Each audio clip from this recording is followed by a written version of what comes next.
Hello students, last लेक्चरला आपण third topic सुरू केला होता जर्नल. या टॉपिकमध्ये आपण लास्ट लेक्चरला जर्नल एंट्री म्हणजे काय, जर्नल एंट्री कशी वर्क केली जाते आणि त्याचप्रमाणे जर्नल एंट्रीमध्ये डेबिट आणि क्रेडिट कसे ओळखायचे, म्हणजेच जर्नल एंट्रीच्या मागची कन्सेप्ट काय आहे ती कन्सेप्ट आपण लास्ट लेक्चरला काही एक्झाम्पल घेऊन बघितली होती. या लेक्चरला आपण या थर्ड टॉपिकमध्ये जर्नल म्हणजे काय, त्याचं इंट्रोडक्शन, त्याचे इम्पॉर्टन्स अँड युटिलिटी हा सगळा थेरी पार्ट आपण या तासाला बघणार आहोत. Third chapter journal. या टॉपिकमध्ये आपल्याला पुढील कंटेंट बघायचं आहे: meaning, importance and utility of accounting documents. Meaning, definition, importance and utility of journal, specimen of journal and recording of journal entries with GST. हा कंटेंट आपण या थर्ड टॉपिकमध्ये बघणार आहोत. फर्स्ट ऑफ ऑल आपण जर्नल या टॉपिकमधील इंट्रोडक्शन बघूया. Introduction. Book keeping record all day to day business transaction on the basis of supportive document. याचा अर्थ म्हणजे बुक कीपिंगमध्ये डॉक्युमेंट थ्रू रोजच्या व्यवसायातील व्यवहाराच्या नोंदी या नोंदविल्या जातात. The word document means a piece of paper which provide detailed information as a legal nature. Document is a legal proof for recording every transaction. याचा अर्थ डॉक्युमेंट म्हणजे कायदेशीर व्यवहार झाल्याची माहिती पुरविणारा कागद होय. For example, when we purchase computer for cash ₹30,000 we get the cash memo. This cash memo is a source document. उदाहरण, आपण जेव्हा रोखीने ₹30,000 कम्प्युटर खरेदी करतो तेव्हा त्यांच्याकडून कॅश मेमो घेतो. कॅश मेमो म्हणजे मूळ दस्तऐवज असतो. The person or accountant first ensure the reliability and legal proof of the transaction recorded in the books of account. Computer खरेदी केलेला ओनर किंवा अकाउंटंट या डॉक्युमेंटद्वारे व्यवहार म्हणजे ट्रान्झॅक्शन झाल्याची खात्री करून घेतो. Every entry in the books of account is supported by the relevant document evidence. त्यानंतरच बुक्स ऑफ अकाउंटमध्ये त्याची नोंद केली जाते. These paper are called accounting document. The accounting document are the base of entering business transaction into the books of account. याचाच अर्थ की प्रत्येक ट्रान्झॅक्शन बुक्स ऑफ अकाउंटमध्ये ज्याची नोंद केली जाते त्या संबंधित जे डॉक्युमेंट आहे ते डॉक्युमेंट ॲज अ इव्हिडन्स किंवा लीगल प्रूफ म्हणून त्याचा वापर करतात. याच डॉक्युमेंटला अकाउंटिंग डॉक्युमेंट असे म्हणतात. अकाउंटिंग डॉक्युमेंटच्या आधारे प्रत्येक आर्थिक व्यवहारांची नोंद ही बुक्स ऑफ अकाउंटमध्ये केली जाते. म्हणजे अशा प्रकारचे इंट्रोडक्शन आपल्याला इथे जर्नल या टॉपिकचं सांगितलेलं आहे. पुढे आपल्याला त्याचे इम्पॉर्टन्स अँड युटिलिटी सांगितलेले आहेत. Importance and utility of accounting document. पुढे आपल्याला अकाउंटिंग डॉक्युमेंटचे महत्त्व आणि त्याची उपयोगिता काय असते ते सांगितलेलं आहे. First, importance and utility. Document are necessary for recording all transaction into the books of account. Books of अकाउंटमध्ये सर्व व्यवहाराच्या नोंदी करण्याकरता या डॉक्युमेंटची गरज असते. Second importance. The accounting transactions are recorded in proper mode and computer based. Accounting ट्रान्झॅक्शनच्या नोंदी या डॉक्युमेंट थ्रू किंवा कम्प्युटरवर नोंदवितात. Accounting documents are stored in physical files or in a software. Accounting डॉक्युमेंटची जी साठवणूक आहे ती साठवणूक करण्यासाठी भौतिक स्वरूपाच्या फाईल किंवा संगणकाचा वापर केला जातो. Accounting document are legal evidence for court matters. Accounting डॉक्युमेंटचा ॲज अ लीगल इव्हिडन्स म्हणून कोर्टात पुरावा म्हणून मानला जातो. Accounting document are required for charity commissioners office. Charity commissioners ऑफिसमध्ये अकाउंटिंग डॉक्युमेंटची आवश्यकता असते. And last importance is accounting document are required for payment of state government and local body authority. Payment of state government and local body अथॉरिटीमध्ये accounting डॉक्युमेंटची आवश्यकता असते. म्हणजे अशा प्रकारे आपल्याला अकाउंटिंग डॉक्युमेंटचे इथे इम्पॉर्टन्स अँड युटिलिटी सांगितलेलं आहे. The most important accounting document for recording transaction is journal are as follows. पुढे आपल्याला काही महत्त्वाचे अकाउंटिंग डॉक्युमेंट दिलेले आहेत. ते डॉक्युमेंट बघूयात.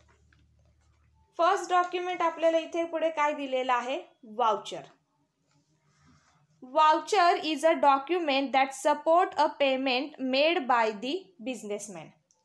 वाउचर या डॉक्युमेंट थ्रूच व्यवसायाचा मालक पेमेंट करीत असतो. It is a legal evidence that certain sum of money has been paid to a specific person or party. Specific पर्सनला किंवा पार्टीला ठराविक रक्कम देण्यासाठी वाउचर हे ॲज अ इव्हिडन्स म्हणून त्याचा वापर इथे केला जातो. ॲज अ इव्हिडन्स म्हणून तो असतो. There are different types of voucher prepared by the businessman. व्यावसायिकांकडून विविध प्रकारचे वाउचर तयार करण्यात येतात. For example cash voucher, bank voucher, purchase voucher, sales voucher, travel bill, wages bill, salaries bill etcetera. म्हणजे अशा प्रकारचे जे वाउचर आहेत ते बिझनेसमॅनकडून तयार केले जातात. There are two types of voucher, internal voucher and external voucher. पुढे आपल्याला वाउचरचे दोन टाइप्स दिले आहेत. फर्स्ट टाइप आहे इंटरनल वाउचर आणि सेकंड टाइप आहे external voucher. Internal voucher. The internal voucher are document prepared internally by an organisation. संस्थेत जे वाउचर तयार करण्यात येतात त्याला इंटरनल वाउचर असे म्हणतात. The voucher which is created by the business itself and signed by the payee is called as an internal voucher. जे voucher व्यावसायिकाने स्वतः तयार केले असतील आणि त्यावर पेई म्हणजे पैसे घेणाऱ्याची सही असेल तर अशा डॉक्युमेंटला इंटरनल वाउचर असे म्हणतात. It is prepared when we can not get receipt as proof for such a transactions.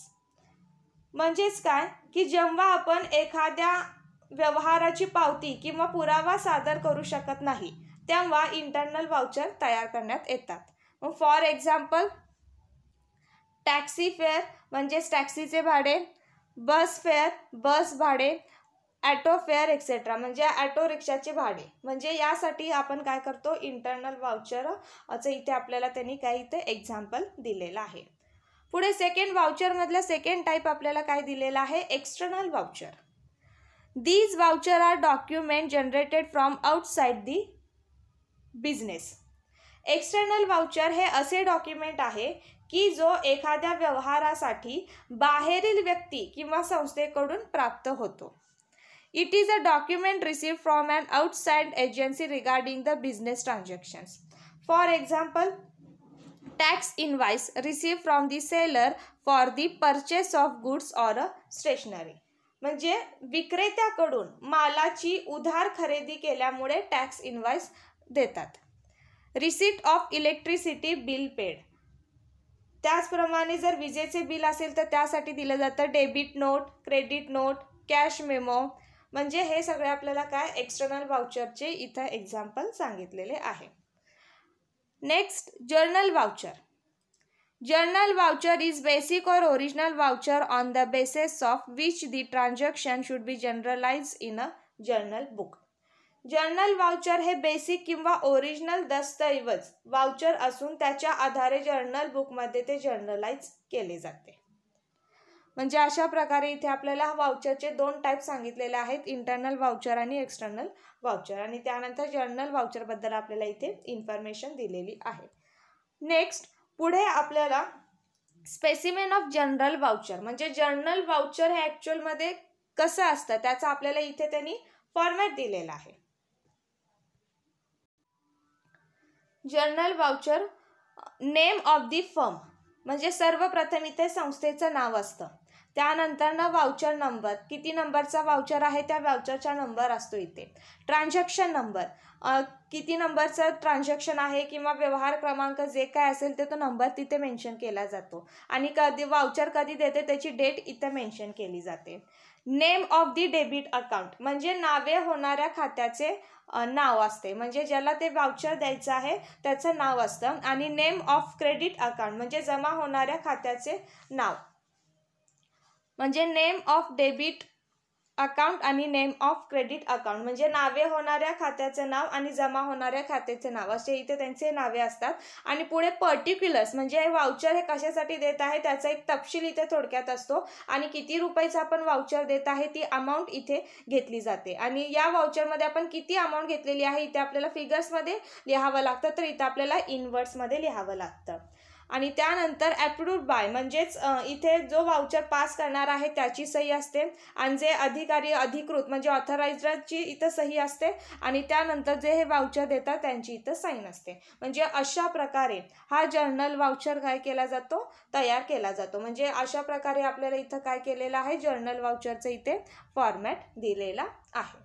म्हणजे अशा प्रकारे आज आपण या लेक्चरला जर्नल या टॉपिकमधील introduction, importance and utility of accounting document, त्याचप्रमाणे अकाउंटिंग डॉक्युमेंटचे जे टाईप्स आहेत ते आपण बघितले.